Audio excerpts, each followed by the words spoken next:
मोदी सरकार पूरी तरह से उसने मन बना लिया है कि जनता के जितने तबके हैं सबके मुंह से रोटी छीनना है, हाथ से रोजगार छीनना है। जिस जमीन पर एक आदमी अगर खड़ा है 2 गज जमीन पर, वो जमीन भी चुनाव लड़ना चाहिए कि 11 वर्षों में आपने 22 करोड़ रोजगार जो है मैंने किसके क्षेत्र में दिया, ये हिसाब देना चाहिए। लेकिन इसके बजाय ये रोज दिन घाय गेरू हिंदू मुस्लिम, हिंदुस्तान पाकिस्तान है, मंदिर मस्जिद यही कर रहे हैं। रोज दिन ये मंदिरों के नीचे मस्जिदों के नीचे मंदिर तलाश रहे हैं। इस तरह से संसार चलेगा। अगर लोग मंदिरों के नीचे खोदना शुरू कर दें कि इसके नीचे क्या है, 84,000 बौद्ध मठ कहाँ गए, लाखों जो है बौद्ध भिक्षुओं का संहार हुआ, उनकी देश चलता है। देश किसी के दादा के चुनाव से नहीं फरियाता है, हर चीज लोकसभा से नहीं फरियाता है। लोकसभा में तो ये कृषि कानून पास करवा करके लाए थे और रोड पर किसानों ने खारिज करवा दिया। इसीलिए सड़क पर इनके आने वाले दिनों में इनको खारिज किया। चाक कुम्हार के रहीमन चाक कुम्हार के मांग दिया न दे, और मुंह में डंडा डाली के जो चाहे।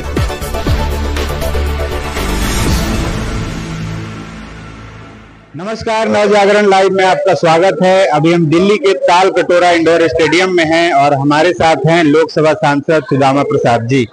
आज यहाँ पे 3 दिवसीय मजदूर सम्मेलन हो रहा है। देश भर से यहाँ मजदूर और मजदूरों के नेता जो हैं वो यहाँ पे आए हुए हैं।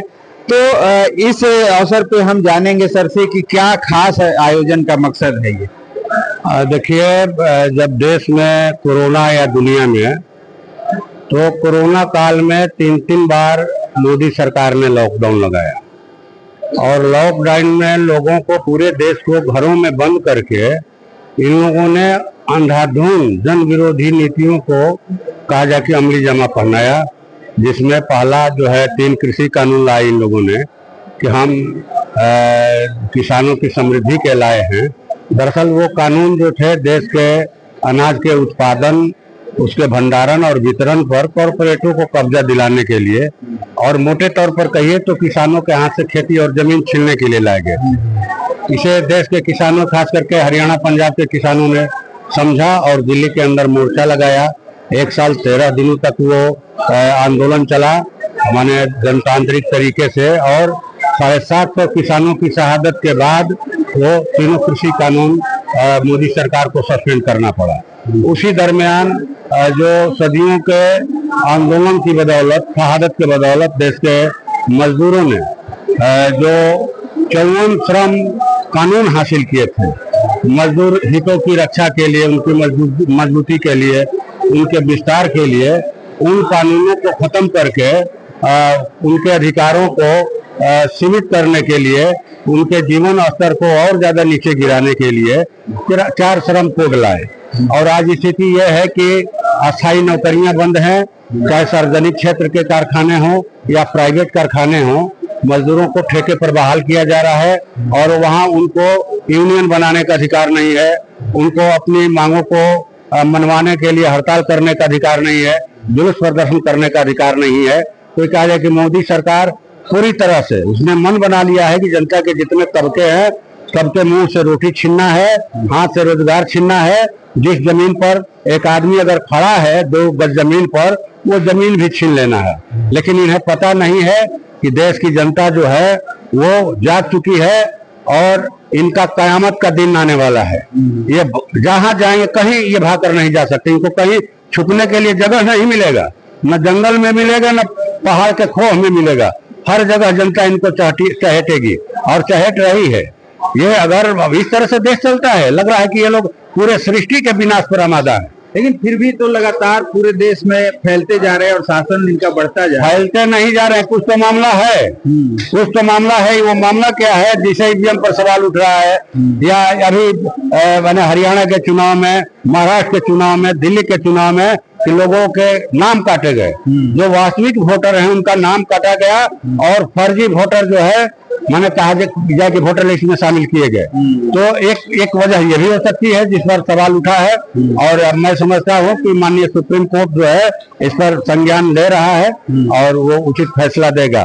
ये कई मामले हैं, तो कोई सिर्फ वोट से ये संसार नहीं चलता है, वोट से जिंदगी नहीं चलती है। जिंदगी में जो आवाम के बीच में जो शांति थी, जो खुशहाली थी, जो भाईचारा था, जो प्रेम मोहब्बत था, उसको इन लोगों ने ग्रस लिया है।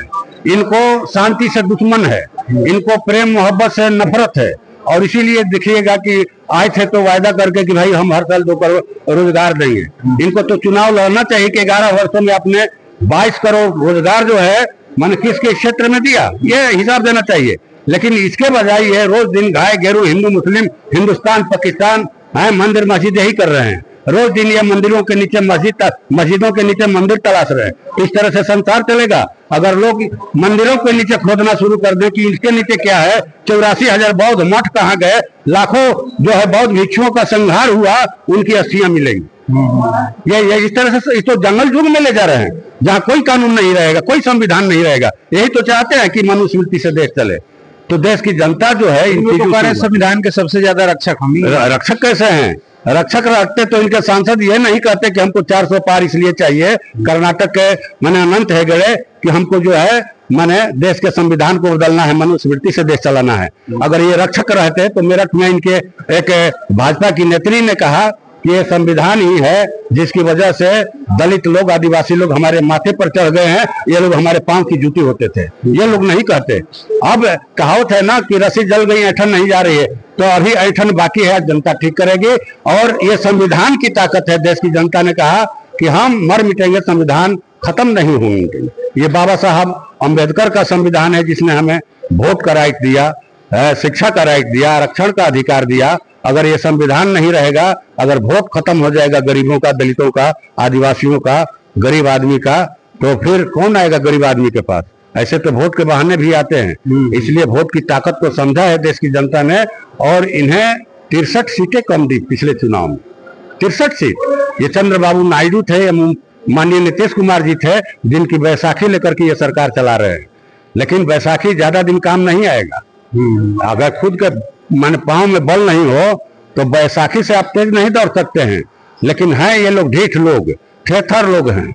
बैसाखी पर सरकार चल रही है और लग रहा है कि स्पष्ट जनादेश है, इनको बहुमत है। इसलिए देखिए कि बफ बिल जो लाया, या इसी तरह से देखिए 1 नेशन 1 इलेक्शन का मामला, तो रोज दिन लोग इसी तरह से भगदड़ में जिंदगी गुजारेंगे। जब से मोदी जी आए हैं देश में, भगदड़ मचा करके इन लोगों ने रखा है। जो भगदड़ नोटबंदी से शुरू हुई थी, उस भगदड़ को हम लोगों ने कोरोना में देखा, मैंने कोरोना में देखा, जो CAA NRC के समय देखा, नागरिकता संशोधन बिल पर देखा, कुंभ में देखा हमने। रोज भगदड़, रोज कागज जुटावे आदमी साबित करने के लिए हम देश के नागरिक हैं। और भगदड़ में ही लोगों की ज्यादा जेब कटती है। भगदड़ में ही हम लोगों ने देखा है, कई बार हमारी भी जेब कटी है ट्रेन में, मैंने भीड़ भाड़ में। देश किसी का जागीर नहीं है, राजा महाराजा की तरह देश चला रहे हैं। राजतंत्र ढेर दिन रहेगा नहीं इनका, कयामत का दिन आ रहा है इनके लिए, ठीक ना। या जहां जाएंगे इनको जंगल में छुपने का जगह नहीं मिलेगा, पहाड़ के खोह में नहीं मिलेगा। इसलिए कि इन लोगों ने सब पर अत्याचार किया है, सबके पॉकेट को ढीला किया है, मुंह से रोटी छीन रहे हैं ये लोग। चले तो चलते चलते सर, एक जो अभी आपने भोजपुरी की एक कहावत वहां सुनाई मंच से, थोड़ा सा उसको सुना। ये हमारे जीवन का कहा जाए कि हम यहाँ तक लड़ते हुए पहुंचे हैं। गरीब गुरबों की लड़ाई गरीब गुरबों ने यहाँ पहुंचाया। कई लोगों ने कहा कि भाई आपका भाषण तैयार कौन करता है? हमने कहा कि भाषण कौन तैयार करेगा, हम लोग तो खुद माने बोलते हैं, हमारे संसदीय दल के नेता बोलते हैं, तो लगता है रट के आते हैं। हम लोग की नहीं, जिनकी हम आवाज उठाते हैं, जिनकी समस्या, जिनका दुख तकलीफ रखते हैं, दरअसल वही लोग हमको बचपन से पाल पोस के बड़ा किया है। उन्हीं लोगों ने हमको खाना खिला के, कपड़ा पहना कर बड़ा किया। 10-20 रुपया चंदा देते थे तो दिल्ली पटना जाते थे मीटिंग में, 2 बार 10 रुपया 20 रुपया चंदा करके विधानसभा भेजा तरारी से, और इस बार कहा कि जाइए लोकसभा, फिर चंदा करके लोकसभा भेज दिया। तो उन लोगों का नमक मेरे शरीर के खून में घुला हुआ है। हम जब मुंह खोलते हैं उसी ढंग की बात निकलेगी। और जो दोहा आप सुनना चाह रहे हैं, मेरे निजी जीवन में उस दोहे का बहुत बड़ा योगदान है, ठीक ना। कि रहीमन चाक कुम्हार के, रहीमन चाक कुम्हार के मांग दिया न दे, और मुंह में डंडा डाली के जो चाहे सो ले। रहीम कवि कहते हैं कि कुम्हार भाई अगर चाक पर मिट्टी का धुंधा रख के प्रार्थना करे कि हे चाक देवता 2-4 ठो हमको पतुकी दे दो, तो चाक तक समझ नहीं होगा। पतुकी कौन कहे, छोटा देरी नहीं देगा। लेकिन कुम्हार भाई चाक के मुंह में डंडा डाल के जैसे ही घुमाते हैं तेजी से, उसके गर्दन में हाथ लगाते हैं तो बड़ा बड़ा घड़ा देता है। और इस चीज को चरितार्थ किया देश के किसानों ने कृषि कानूनों को सस्पेंड करवा करके। अभी भी वैसी जीते, वैसी उपलब्धियां हजारों की तादाद में इंतजार कर रही हैं, लोग लड़ रहे हैं। और जीत माने गरीबों की होगी, मेहनत करने वाले किसान मजदूरों की, जिनके मेहनत से ये संसार बना है, इस सृष्टि का श्रृंगार हुआ है। इस स्वर्ग को रात दिन खट करके लोग माने ये इस देश को स्वर्ग बना रहे हैं, और उनको नरक में रहने के लिए आपने जगह दिया है, और नरक में भी शांति से रहने का अधिकार नहीं उनको। अतिक्रमण के नाम पर बराबर बुलडोजर, नोटिस क्या तमाशा चल रहा है भाई। देश में एक बार बिल लाइए ना भाई लोकसभा के अंदर, मोदी जिला में एक तो बिल कि देश के जिसके घर में भी जो भी हड़िया डलिया है, गहना गुड़िया है, ठीक ना, गाय भैंस है, चार दाल चाउर है, सबको जो है ट्रक में लाद करके अडानी अंबानी के यहाँ पहुंचा दीजिएगा। हिम्मत है तो लाइए बिल, एक बार तिल तिल करके क्यों रहते रहे लोगों को। लाइए ना, बांस रहेगा बांस ना बजेगी बांसुरी। अगर आप जनता को ही खत्म करना चाहते हैं तो लाइए बिल।